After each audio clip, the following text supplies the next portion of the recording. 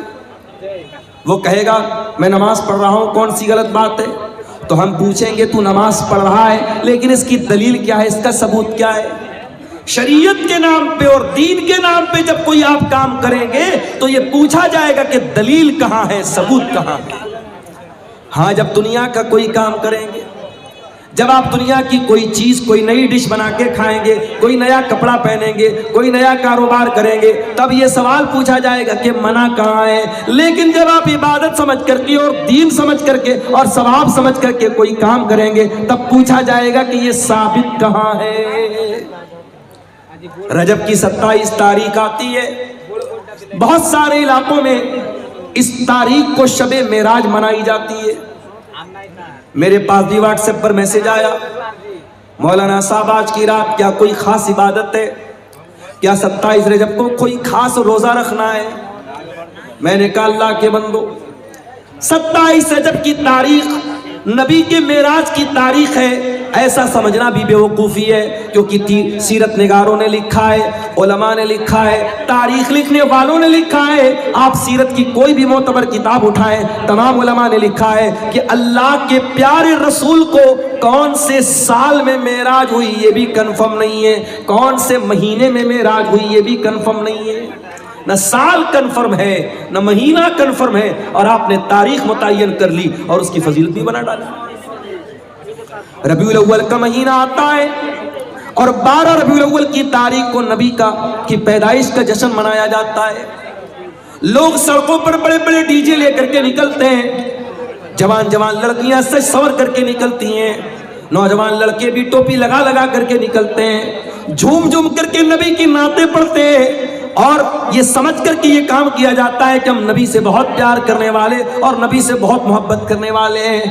یاد رکھو میرے پیارے ساتھیوں، ہم نبی سے جتنا بھی محبت کا دعویٰ کر لے، ہم ابو بکر سے زیادہ تو نبی سے پیار نہیں کرتے، ہم عمر سے زیادہ تو نبی سے پیار نہیں کرتے، عثمان سے زیادہ تو نبی سے محبت نہیں کرتے، ہم علی سے زیادہ تو نبی سے محبت نہیں کر سکتے، ہم صحابہ سے بڑھ کر کے نبی سے پیار نہیں کر سکتے۔ جب صحابہ نے نہ کوئی جلوس نکالا ہے نہ کوئی جشن منایا ہے، ہر سال ربیع الاول آتا رہا، 12 تاریخ آتی رہی، جب صحابہ نے کوئی جشن نہیں منایا، اس کا مطلب کہ یہ جو دین سمجھ کر کے آپ 12 ربیع الاول کو منا رہے ہیں یہ میڈ ان انڈیا ہے، یہ دین میڈ بائی رسول نہیں ہے، میڈ بائی اللہ نہیں ہے، یہ میڈ بائی ہیومن ہے، یہ آپ کے ذریعے بنایا گیا دین ہے، اور جو انسانوں کے ذریعے بنایا گیا دین ہو وہ دین شریعت کے اندر وہ آتھینٹک نہیں ہے، اور شریعت میں اس عمل کو نیک نہیں مانا گیا ہے۔